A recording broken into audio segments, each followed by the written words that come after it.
श्री स्वामी समर्थ. आज आपण घरामध्ये लक्ष्मी सदैव स्थिर राहण्यासाठी काय नियम पाळले पाहिजेत ते पाहणार आहोत. आपण घरामध्ये घर झाडण्यासाठी जो झाडू वापरतो तो उभा ठेवायचा नसतो, झाडू आडवा करून ठेवायचा आणि तो आडवा ठेवताना झाडूचे तोंड दक्षिण दिशेस नसावे. झाडू हे लक्ष्मीचे प्रतीक आहे, म्हणून ही काळजी घेणे गरजेचं आहे.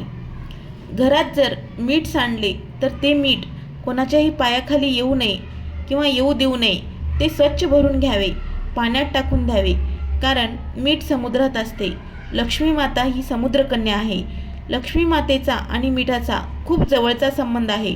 त्यामुळे मीठ कधीही पायाखाली येईल असे ठेवू नये किंवा खाली पडू देऊ नये. सायंकाळी म्हणजेच दिवे लागण्याच्या वेळेस पुढील 3 वस्तू कोणालाही देऊ नयेत: मीठ, झाडू आणि पैसे. या तिन्ही वस्तू लक्ष्मीकारक आहेत. संध्याकाळी लक्ष्मी येण्याची वेळ असते. घरातून लक्ष्मी किंवा पैसे बाहेर जाऊ देऊ नयेत.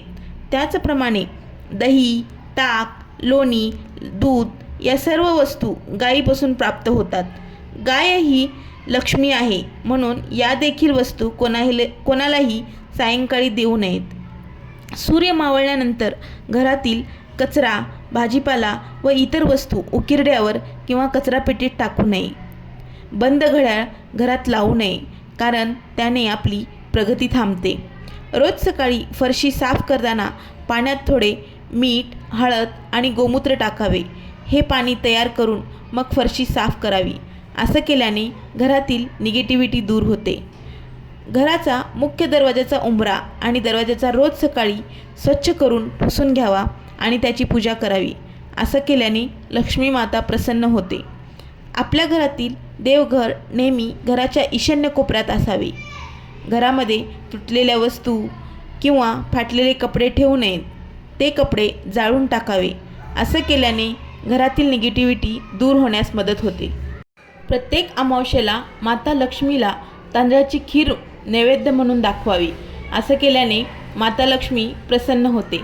त्याचप्रमाणे प्रत्येक अमावस्येला दूध किंवा दुधापासून बनवलेला कोणताही पदार्थ दान करावा, कारण असे म्हणतात की दुधापासून बनवलेली खीर दान केल्याने आपले पित्र म्हणजेच आपले पूर्वज तृप्त होतात.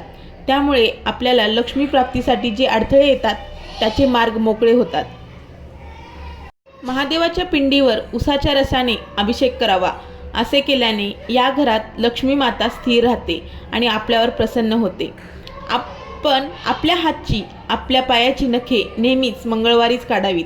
आपल्या घरातील देवघरामध्ये श्रीयंत्राची स्थापना करावी आणि त्याची नियमित पूजा देखील करावी. श्रीयंत्रामध्ये अष्टलक्ष्मीचा आशीर्वाद असतो. असे म्हणतात की श्रीयंत्र माता लक्ष्मी आणि भगवान विष्णू यांचे आसन आहे आणि माता लक्ष्मी व भगवान विष्णू आपले आसन सोडून कधीच कुठे जात नाहीत. त्यामुळे आपण आपल्या घरात श्रीयंत्राची स्थापना केली तर भगवान विष्णू आणि माता लक्ष्मी सदैव आपल्या घरात स्थिर राहतील. त्यांचा आशीर्वाद आपल्यावर राहील.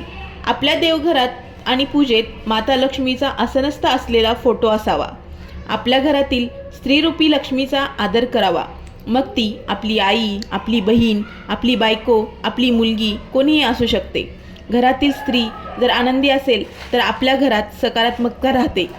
सर्वांना श्री स्वामी समर्थ.